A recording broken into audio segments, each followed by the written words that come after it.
Study in geography চ্যানেলে সবাইকে আবারও স্বাগত। আজকে আমরা প্রথম অধ্যায়ের বেশ কিছু ছোট ছোট প্রশ্ন সম্পর্কে আজকে আমরা এখানে আলোচনা করব। প্রথম অধ্যায়ে তোমাদের রয়েছে শাস্ত্র হিসেবে ভূগোল, যেহেতু তোমাদের এখানে 40 নম্বরের ছোটো ছোটো প্রশ্ন পরীক্ষা হবে, তো তাই আমরা একেবারে প্রথম অধ্যায় থেকে শেষ অধ্যায় পর্যন্ত একদম সিলেবাস ধরে ধরে প্রত্যেকটা অধ্যায়ের বেশ কিছু ছোটো ছোটো প্রশ্নগুলো সম্পর্কে জানবো। মানে যেহেতু তোমাদের এবারে এমসিকিউ টাইপের কোশ্চেন হবে, সেটা তাই আমাদেরকে অনলাইনের বেসিসে যে সমস্ত বিষয়গুলো রয়েছে সেগুলো সম্পর্কে আমাদের সবথেকে বেশি কী করতে হবে, গুরুত্ব দিতে হবে। কারণ একদম প্রত্যেকটা লাইনে খুঁটিয়ে যা কিছু বিষয়গুলো রয়েছে সেগুলো সম্পর্কে পড়তে হবে। তো আমরা শুরু করার আগে প্রথমে দেখে নিব যে ভূগোল আমরা কাকে বলছি। ন্যাশনাল জিওগ্রাফি, এটা ভূগোলের একটা অর্থকর্তা, তারা এই ভূগোল সম্পর্কে একটা সংজ্ঞা দিয়েছেন কি না, ভূগোল হলো স্থানসমূহ। তাহলে ভূগোল হচ্ছে কি একটা স্থানসমূহ এবং উক্ত স্থান অর্থাৎ সেই স্থানের বসবাসকারী যারা বসবাস করে সেখানকার মানুষের সঙ্গে পরিবেশের যে সম্পর্ক, তাহলে বিষয়টা কি হচ্ছে না, ভূগোল হলো কোনো একটা স্থানসমূহ এবং সেই স্থানে যারা বসবাস করে মানুষের সঙ্গে পরিবেশের যে একটা সম্পর্ক রয়েছে সেইটা সম্পর্কে যেখানে আলোচনা করা হয় সেটাকে আমরা কী বলবো, ভূগোল। এবারে বিষয়টাকে ইংরেজিতে কী বলা হয়েছে, geography is the study of place. তাহলে geography is the study of place and the relationship কার মধ্যে, between the humans and their environment, অর্থাৎ সেখানকার মানুষ এবং পরিবেশের মধ্যে যে সম্পর্ক রয়েছে সেটা সম্পর্কে আমরা এখানে আলোচনা করব। আমরা বলে থাকি ভূগোল বা জিওগ্রাফি। তো এই জিওগ্রাফি শব্দটাকে জিও, যার অর্থ হচ্ছে পৃথিবী, এবং গ্রাফেন একটা গ্রিক শব্দ, সেই গ্রিক শব্দ গ্রাফেন থেকে গ্রাফিয়া এসেছে, যার অর্থ হচ্ছে কি লেখা, অর্থাৎ পৃথিবীর সম্পর্কে আমরা যেখানে লিখে থাকি বা যেখানে পড়ি সেটাই হচ্ছে কি আমাদের ভূগোল। ঠিক আছে, প্রথম এই জিওগ্রাফি শব্দটি প্রথম ব্যবহার করেছিলেন একজন গ্রিক দার্শনিক এরাটোস্থেনিস। তোমাদের এগুলো কিন্তু খুব ছোটো ছোটো প্রশ্ন। তাহলে জিওগ্রাফিয়া শব্দটি প্রথম ব্যবহার করেছেন কে, গ্রিক দার্শনিক এরাটোস্থেনিস। তোমাদের প্রশ্ন আছে, তাহলে ভূগোল শব্দটি প্রথম ব্যবহার করেছেন কে, গ্রিক দার্শনিক এরাটোস্থেনিস প্রথম জিওগ্রাফি শব্দটি ব্যবহার করেছিলেন। এবং আমাদের এই যে পৃথিবীর সম্পর্কে একটা সাধারণ মানচিত্র প্রস্তুত করেছিলেন। তাহলে পৃথিবীর প্রথম মানচিত্র প্রস্তুত করেছিলেন হচ্ছে অ্যানাক্সিমেন্ডার। তাহলে পৃথিবীর প্রথম মানচিত্র কে প্রস্তুত করছেন, অ্যানাক্সিমেন্ডার। তার ঠিক পরে রয়েছে যে পৃথিবীর পরিধি, আমাদের যে পৃথিবী রয়েছে সেই পৃথিবীর পরিধি প্রথম নির্ণয় করেছিলেন হচ্ছে এরাটোস্থেনিস। তাহলে ভুল লেখা হয়ে গেল, জিওগ্রাফি শব্দটি প্রথম ব্যবহার করেছিলেন এরাটোস্থেনিস এবং পৃথিবীর পরিধি প্রথম নির্ণয় করছেন কে, এরাটোস্থেনিস। আর পৃথিবীর মানচিত্র নির্ণয় করেছেন অ্যানাক্সিমেন্ডার। এরপরে আসছে যে এরাটোস্থেনিস আরও একটা করেছিলেন কি না, এই যে পৃথিবীর মানচিত্র হয়েছিল তার অক্ষরেখা ও দ্রাঘিমা রেখার সাহায্যে, অর্থাৎ এটা যদি আমাদের পৃথিবী হয়ে থাকে, আমাদের পৃথিবীর পূর্ব থেকে পশ্চিমে যে পূর্ণবৃত্তাকার রেখাগুলি এসেছে সেগুলোকে আমরা বলে থাকি কি, অক্ষরেখা। আর উত্তর মেরু থেকে দক্ষিণ মেরু পর্যন্ত যে অর্ধবৃত্তাকার রেখা রয়েছে সেটাকে আমরা কী বলে থাকি, দ্রাঘিমা রেখা। তো প্রথমে অ্যানাক্সিমেন্ডার একটা মানচিত্র প্রস্তুত করেছিলেন, কিন্তু এই অক্ষরেখা দ্রাঘিমা রেখার সাহায্যে পৃথিবীর প্রথম মানচিত্র করেছিলেন হচ্ছে এরাটোস্থেনিস। এটা আমাদেরকে মনে রাখতে হবে। এবং এই মানচিত্রের যে অভিক্ষেপ, যেটাকে প্রজেকশন বলা হয় থাকে, এই অভিক্ষেপের সাহায্যে বা আধুনিক মানচিত্রের জনক বলা হয় থাকে টলেমিকে। তাহলে আধুনিক মানচিত্রের জনক কাকে বলা হচ্ছে, টলেমি। আধুনিক মানচিত্রের জনককে টলেমি, এটা আমাদেরকে মনে রাখতে হবে যে আধুনিক মানচিত্রের জনক বা অভিক্ষেপের সাহায্যে মানচিত্রের জনক যেটাকে বলা হয় থাকে তিনি হচ্ছেন কে, টলেমি। এবারে আমাদের আসছে যে ভূগোলের দুটি শাখা কি না, একটা হচ্ছে প্রাকৃতিক ভূগোল, যেটাকে বলা হয় থাকে ফিজিক্যাল জিওগ্রাফি। আর আরেকটা হচ্ছে, এটা হচ্ছে 1 নম্বর। 2 নম্বর হচ্ছে আমাদের মানবীয় ভূগোল, যেটাকে বলা থাকে হিউম্যান জিওগ্রাফি। এবারে এই প্রাকৃতিক ভূগোলটাতে বা ফিজিক্যাল জিওগ্রাফি যেটা, সেখানে প্রাকৃতিক বিভিন্ন বিষয় সম্পর্কে যেখানে যে ভূগোলে আলোচনা করা হয় সেটাকে বলবো আমরা প্রাকৃতিক ভূগোল। আর মানুষের দ্বারা কার্যকরী যে সমস্ত জিনিসগুলো, যেমন ধরো রাস্তাঘাট, ঘরবাড়ি, কারখানা, এগুলো সব মানবিক ভূগোলের মধ্যে আসবে। কিন্তু বনভূমি, নদ নদী, সেখানকার স্বাভাবিক উদ্ভিদ, এগুলো সব কিছু প্রাকৃতিকভাবে তৈরি হয়েছে, তাই সেগুলো সবগুলো আসবে কি প্রাকৃতিক ভূগোলের মধ্যে। তাহলে ভূগোলের প্রধান দুটি শাখা, এটা হচ্ছে প্রাকৃতিক ভূগোল আর এটা হচ্ছে কি মানবীয় ভূগোল। এরপরে এই যে মানচিত্র যেটাকে প্রস্তুত করা হয় বা মানচিত্র সম্পর্কে যে অধ্যয়ন বা অঙ্কন করা হয়, সেই অঙ্কনকে বলা থাকে মানচিত্রর যে অঙ্কন বিদ্যা, সেটাকে বলা থাকে কার্টোগ্রাফি। তাহলে মানচিত্র অঙ্কন বিদ্যাকে কি বলা থাকে? কার্টোগ্রাফি। মানচিত্র অঙ্কন বিদ্যাকে বলা হয় কি কার্টোগ্রাফি। এবং পরিচলন তাপস্রোত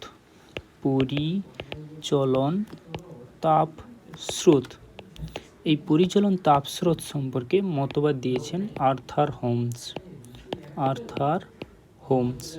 পরিচলন তাপস্রোত সম্পর্কে মতবাদ দিয়েছেন আর্থার হোমস। আর কি বিষয় রয়েছে?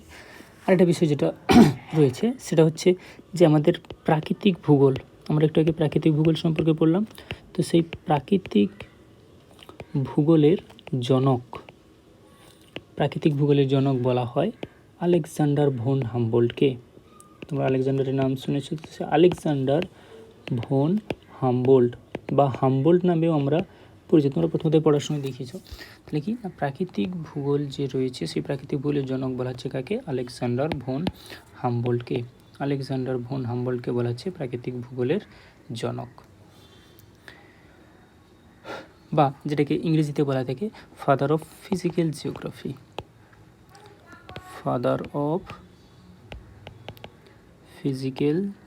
জিওগ্রাফি। এরপরে আসছে আমাদের যেটা, যে আমাদের বহির্জাত যে সমস্ত প্রক্রিয়ার মধ্যে কি কি আসবে? নদী, বায়ু, হিমবাহ, ভৌমজল, সমুদ্র তরঙ্গ। তো এই সমস্ত বিষয় সম্পর্কে প্রাকৃতিক ভূগোলের যে শাখায় আলোচনা করা হয় কি কি? নদী, বায়ু, হিমবাহ, ভৌমজল, সমুদ্র তরঙ্গ ইত্যাদি বিষয়ে প্রাকৃতিক ভূগোলের, এগুলো সবগুলো প্রাকৃতিক বিষয়। তাহলে প্রাকৃতিক ভূগোলের যে শাখায় আলোচনা করা হয় সেটাকে বলা থাকে ভূমিরূপ বিদ্যা, বা যেটাকে ইংরেজিতে বলা থাকে জিওমরফোলজি। কি বলে থাকে? জিওমরফোলজি। তাহলে এখানে বিষয়টা কি দাঁড়াচ্ছে, যে তোমার হচ্ছে বায়ুমণ্ডলের উপরি অংশে যে সমস্ত বিষয়গুলো রয়েছে, মানে পৃথিবীর উপরি অংশে যেমন নদী, বায়ু, হিমবাহ প্রভৃতি বিষয়গুলো রয়েছে, সেগুলো ভূগোলের যে শাখায় আলোচনা করা হয়ে থাকে সেটাকে বলা থাকে কি জিওমরফোলজি। মনে রাখতে হবে কী হচ্ছে সেটাকে তাহলে কী বলা হচ্ছে? জিওমরফোলজি। এরপরে আমাদের যে বিষয়টা রয়েছে সেটা হচ্ছে কি না, তাহলে প্রাকৃতিক ভূগোলের এই সমস্ত বিষয়গুলো সম্পর্কে আলোচনা করা থাকে ভূমিরূপ বিদ্যা বা জিওমরফোলজিতে। তাহলে ভূমিরূপ বিদ্যার জড়িত যে সমস্ত বিষয়গুলো সেটাকে বলা হয়ে থাকে ভূতত্ত্ব। সেটাকে কী বলে থাকে? ভূতত্ত্ব। আবহাওয়া আমরা কাকে বলি? না কোনো একটা নির্দিষ্ট স্থানের নির্দিষ্ট সময়ের বায়ুতে উপস্থিত বিভিন্ন উপাদানকে আমরা আবহাওয়া বলি। এবারে সেই আবহাওয়া যখন দীর্ঘমেয়াদির যে একটা গড় অবস্থা সেটাকে আমরা বলবো কি জলবায়ু। সেটাকে আমরা কি বলবো? জলবায়ু বা ক্লাইমেট। ক্লাইমেট বলবো। এই ক্লাইমেট শব্দটি এসছে ক্লাইমা, যার অর্থ হচ্ছে স্থান বা অঞ্চল, আর থেকে এসেছে ক্লাইমেট, যার অর্থ হচ্ছে কি জলবায়ু। ঠিক আছে।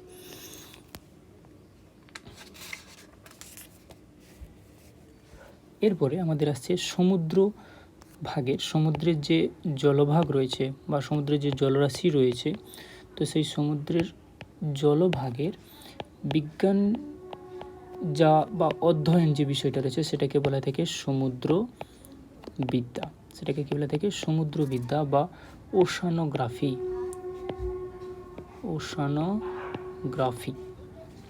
তাহলে প্রাকৃতিক ভূগোলের এই বিষয়টাতে বিভিন্ন বিষয় সম্পর্কে হচ্ছে জিওমরফোলজি, এটাকে বলা হচ্ছে জিওমরফোলজি। আর আবহাওয়া সম্পর্কে হয়ে থাকে ক্লাইমেট বা ক্লাইমেটোলজি। ভূমির রূপের বিদ্যার অধ্যয়ন আলোচনা করা থাকে ভূতত্ত্বতে।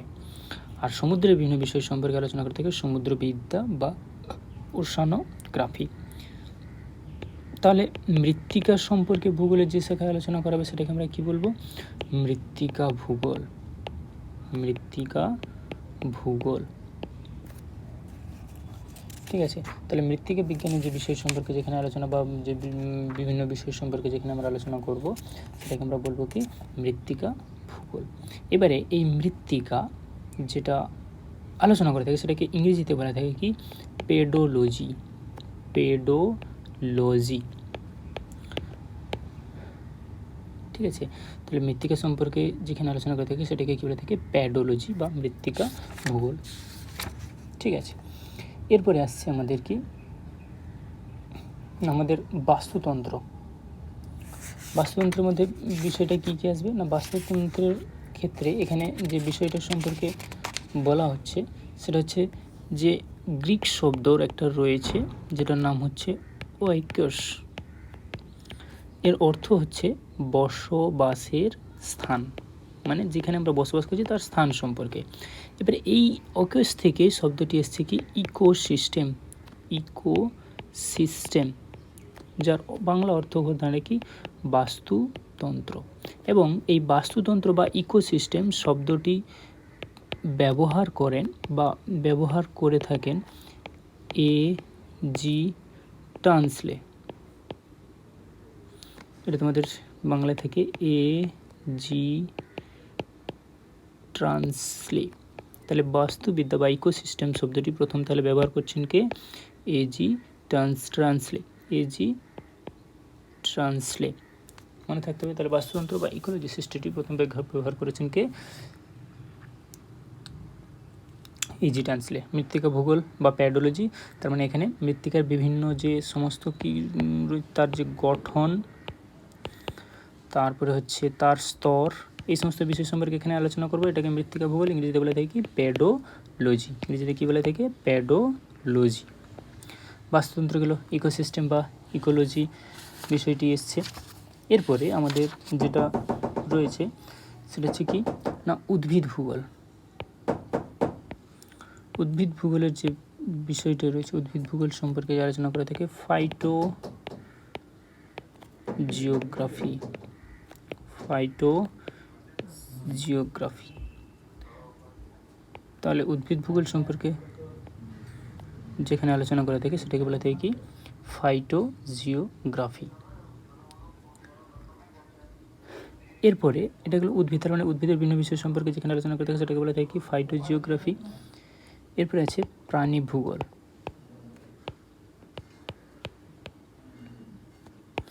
প্রাণী ভূগোল বলা আছে পৃথিবীর আমাদের যে প্রাণীকুল রয়েছে সেই প্রাণীকুলের তাদের যে বন্টন, তাদের পরিবেশের সঙ্গে অন্তঃসম্পর্ক, প্রাণীকুল পরিবেশের সঙ্গে অন্তঃসম্পর্ক, এই সমস্ত বিষয় সম্পর্কে আলোচনা করা থাকে আমাদের প্রাণী ভূগোলে। তাহলে প্রাণী ভূগোলটা কী করা হচ্ছে না? আমাদের যে প্রাণীকুল রয়েছে তাদের বন্টন কোথায় কী রয়েছে, কী ব্যাপার, তাদের সঙ্গে পরিবেশের কী সম্পর্ক রয়েছে,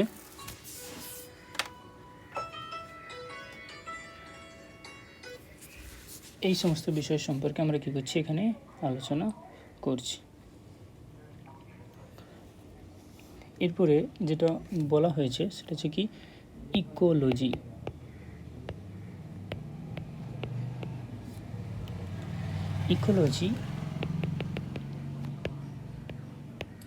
ইকোলজি হচ্ছে জীবজগতের বাসস্থান এবং প্রাকৃতিক বিভিন্ন উপকরণগুলি, তাদের যে প্রভাব এবং তার সঙ্গে সঙ্গে জীবকুলের সঙ্গে বা সাথে যে অন্তঃসম্পর্ক, সেটাকে আমরা আলোচনা করি, সেটা হচ্ছে কি ইকোলজি। তাহলে ইকোলজিটা হচ্ছে, তাহলে প্রাণী ভূগোল হলো প্রাণীকুল সম্পর্কে আলোচনা করছি। ইকোলজিটা যেটা রয়েছে সেটা হচ্ছে জীবজগতের বাসস্থানকারী প্রাকৃতিক বিভিন্ন উপকরণ, তাদের প্রভাব এবং জীবগুলোর সঙ্গে তাদের সম্পর্ক, অর্থাৎ যে জীবজগৎটা রয়েছে তাদের যে কোথায় বাসস্থান করছে, পরিবেশের সঙ্গে কী উপকরণ রয়েছে, তার কী প্রভাব রয়েছে এবং তাদের সঙ্গে যে অন্তঃসম্পর্ক রয়েছে, সেটা হচ্ছে কি আমাদের ইকোলজি। এরপরে রয়েছে কি হাইড্রোলজি।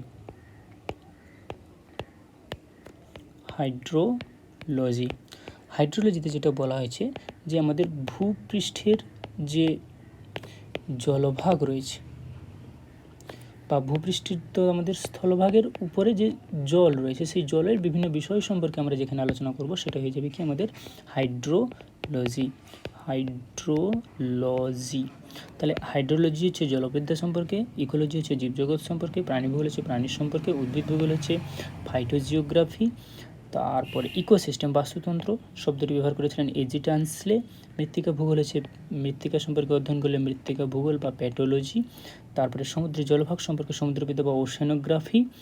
তারপরে আবহাওয়া সম্পর্কে ক্লাইমেট বা জলবায়ুবিদ্যাতে আলোচনা করে থাকি। ভূমিরূপবিদ্যার অধ্যয়ন হচ্ছে ভূতত্ত্ব এবং তাদের সম্পর্কে যেখানে স্টাডি করে থাকি সেটাকে বলে থাকি কি জিওমরফোলজি। আর কি জানিছি না, প্রাকৃতিক ভূগোল জনক হচ্ছেন Alexander von Humboldt, father of physical geography. মানচিত্রবিদ্যার অঙ্কনকে বলে থাকে কার্টোগ্রাফি।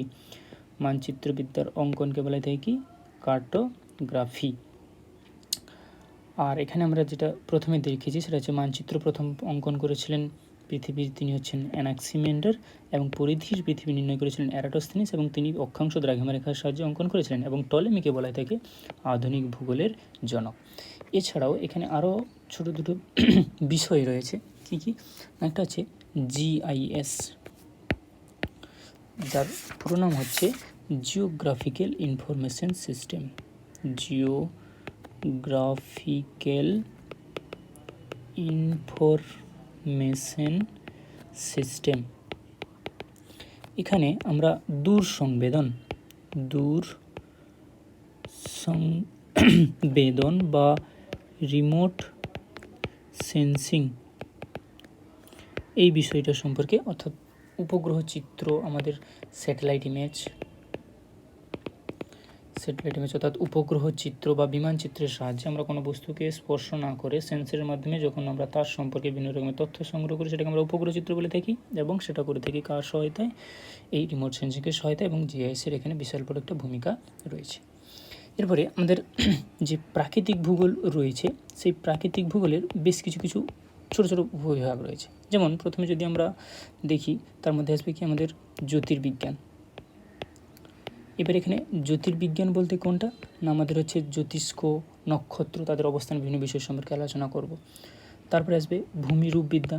ভূমিরূপ মানে আমাদের ভূমির বিভিন্ন রকমের রূপ, যেখানে ভূমিকা গ্রহণ করে থাকে নদী, বায়ু, হিমবাহ, সমুদ্র তরঙ্গ। আমরা জিওমরফোলজি পড়েছি, সমুদ্র তরঙ্গ, এই সমস্ত বিষয়ের ফলে ভূমিরূপে যে পরিবর্তন হয় সেটাকে বলবো আমরা ভূমিরূপবিদ্যা। তারপরে আসবে কি জলবায়ুবিদ্যা বা জলবায়ু ভূগোল। তার মানে এখানে আমাদের পৃথিবীর বিভিন্ন অংশের জলবায়ুর বিভিন্ন বিষয় সম্পর্কে আমরা আলোচনা করব। জলবিদ্যা ভূগোল মানে তোমরা কিছু কি জলের বিভিন্ন রকমের অংশ, যেমন স্থলভাগ কতটা রয়েছে, তাদের গতিময়তা কেমন রয়েছে, তাদের কী কী গুণাবলী রয়েছে। সমুদ্র বিজ্ঞানটা কীরকম না, সমুদ্রের জলরাশি, তাদের ভৌত রাসায়নিক পরিবর্তন, সমুদ্র স্রোত, সমুদ্র তরঙ্গ, তাদের অবক্ষেপ, জোয়ার ভাটা, এইটা সম্পর্কে আমরা আলোচনা করব। তারপরে আসবে মৃত্তিকা ভূগোল, মাটির বিভিন্ন রকমের গঠনগত উপাদান সম্পর্কে আলোচনা করব। উদ্ভিদ ভূগোল, উদ্ভিদের বিভিন্ন বিষয় সম্পর্কে আলোচনা করব। তারপরে আসবে প্রাণী ভূগোল, প্রাণীদের বিভিন্ন বিষয়ের অবস্থান সম্পর্কে আলোচনা করব। এবং সবার শেষে যেটা রয়েছে সেটা হচ্ছে কি আমাদের পরিবেশ ভূগোল, অর্থাৎ এদের সবার সম্পর্কে একটা সম্পর্ক নিয়ে, আমাদের পরিবেশে আমরা যেহেতু সবাই দলবদ্ধভাবে এক জায়গায় অবস্থান করছি, তাই প্রত্যেকের ভূমিকা একে অপরের উপরে বিভিন্নভাবে রয়েছে। এই হচ্ছে আমাদের মোটামুটি করে প্রথম অধ্যায়ের উপরে কিছু বিষয়। সবাইকে থ্যাংক ইউ। কেমন কী লাগলো অবশ্যই জানাবে।